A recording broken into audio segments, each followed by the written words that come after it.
Hi, my name is Mia Cook, and I will be presenting an analysis on the Epic of Gilgamesh. But first, I would like to explain why I decided to research and talk about this amazing poem. I chose to research and learn about this epic poem because it was fascinating to me. I loved the inclusion of the gods and goddesses and how the dreams had meaning. I also loved that the story allowed me to visualize every scene due to the detailed descriptions. My favorite part, however, was how it conveyed that we as humans are gifted and need to be grateful through Enkidu's death. This is because I think we as humans forget how special we are and how it's a gift to be able to share and cherish our lives with others. And yes, there are many who go through hard times, and that's not fun, but they are usually not alone. A good example of this is the present time, with the unfortunate wars going on. Those who are being affected are not alone, as many others are trying to help them. So this poem gave me a great mental movie and conveyed a nice message. Now let's get into the author and the poem's background. The original author of this 4,000-year-old plus poem is unknown. However, a reviser of the poem was discovered. His name was Sin Luki Unini. He was a poet, priest, and scholar around 1200 BCE in Babylon, which is now known as a part of Iraq. He was a translator and reviser who has written the standard version of the Epic of Gilgamesh. His version consists of at least 12 tablets and added parts, such as the prologue and when Shema invited Enkidu to go to Uruk. Fun fact, there are estimated to be about 3,600 lines, but only 3,200 have been discovered. Plot and themes. The Epic of Gilgamesh is an epic poem about a king named Gilgamesh who is 2/3 god and 1/3 man, ruling over the city of Uruk. In the epic, Gilgamesh goes on an adventure with his newfound friend Enkidu in search of a way to have immortal fame. Later in the story, his great friend Enkidu is cursed with death as punishment for killing the bull of heaven. This causes Gilgamesh to fear death and go on a journey to find Unapishtim in search of a way of immortality. His conquest for immortality fails, but in the end he learns to accept mortality. The themes conveyed in the poem are civilization and the fall of innocence, heroism in nature versus comfort in the city, friendship, love, and sexuality, death, and the pride and gods. The theme I will be analyzing in this presentation is death. The characters that convey this theme are Enkidu and Gilgamesh. The symbol that represents this theme is the snake, and the setting, Uruk. Enkidu and death.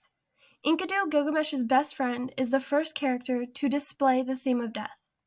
After defeating the Bull of Heaven, Gilgamesh dreamt about the gods/goddesses Anu, Enlil, Ea, and the heavenly Shamash taking counsel together. And Anu said to Enlil, "Because they have killed the Bull of Heaven, and because they have killed Humbaba who guarded the Cedar Mountain, one of the two must die." Unlucky for Enkidu, dreams come true in the epic poem, and he gets cursed to die by the gods.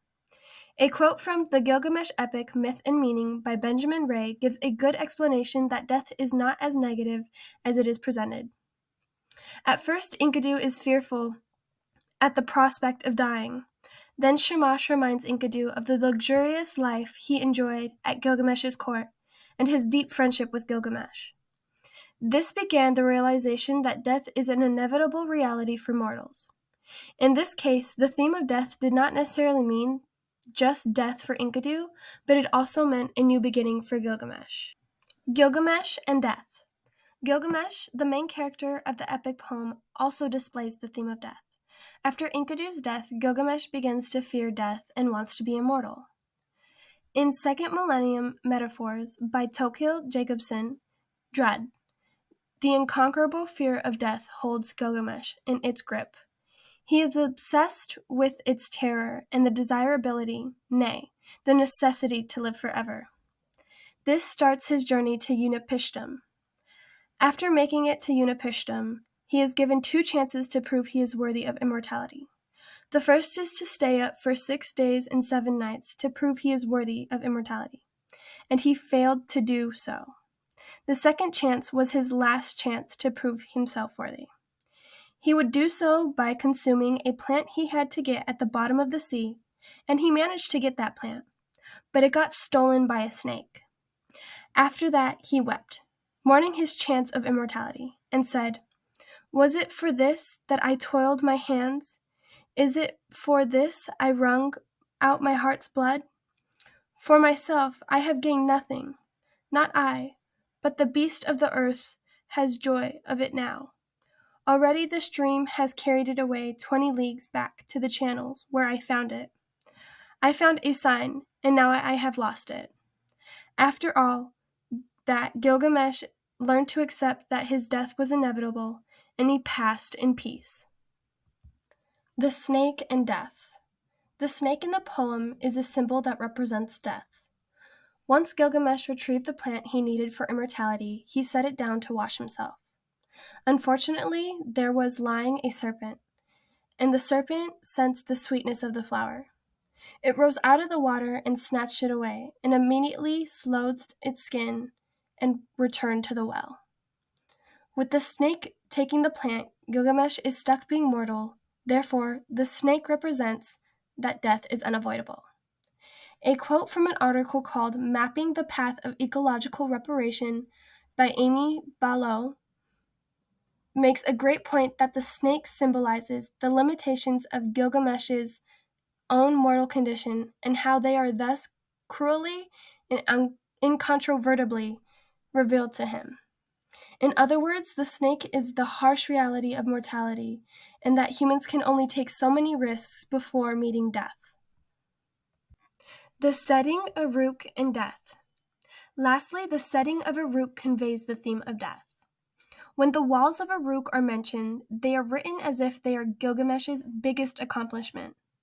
The quote that proves this is, "In Uruk he built walls, a great rampart. Touch the threshold, it is ancient. Climb upon the walls of Uruk, walk along it. I say, regard the foundation terrace, and examine the masonry. Is it not burnt brick and good? The 7 sages laid the foundations." The walls are described with pride and confidence.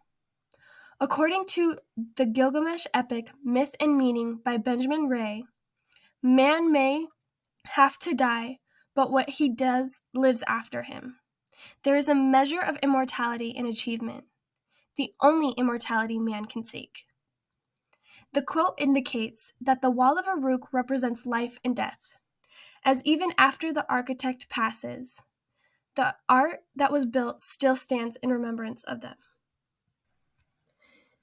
In conclusion, the Epic of Gilgamesh is one of the best short stories I've read so far, and I enjoyed being able to express that through this presentation. Death may seem like a dark topic, but I think that this poem did a great job presenting it as a beautiful thing, with Gilgamesh's journey to the realization that it's okay to die. I also believe that Enkidu's death helped me understand that death doesn't need to be a negative thing, and that it can be a new beginning. That's all for this presentation, and I hope you liked it as much as I did.